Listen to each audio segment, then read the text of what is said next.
Everyone, সকলকে আমার mini ব্লগে অনেক অনেক ওয়েলকাম। আজকে আমি আমার ছেলের জামা কাপড়গুলো যেগুলো কাচা হয়েছিল সেইগুলোই তুলে এনে ভাঁজ করে করে রাখছি।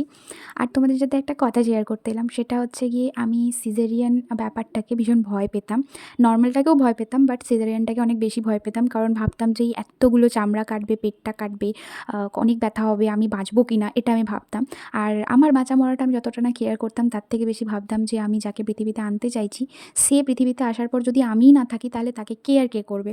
আর আমি আমার বাচ্চার প্রতি এতটাই ইনসিকিওর যে আমি তার প্রত্যেকটা ছোট্ট ছোট্ট জিনিসের খেয়াল রাখি এবং আমি চেষ্টা করি তার সমস্ত কিছুটা নিজে হাতে করার। আমার ডেলিভারি হওয়ার পর 7 নম্বর দিন থেকে আমি সমস্ত কিছুটা চেষ্টা করি যাতে আমি আমার বাচ্চার সমস্ত কিছু নিজে হাতে করতে পারি, এবং আমি করেছি। নিজেকে ফিট রেখে অনেকটা নিজের মনে সাহস জুগিয়ে আমি নিজে ওই সিজার অবস্থাতেও বাচ্চার সমস্ত কিছু নিজে হাতে করার চেষ্টা করেছি।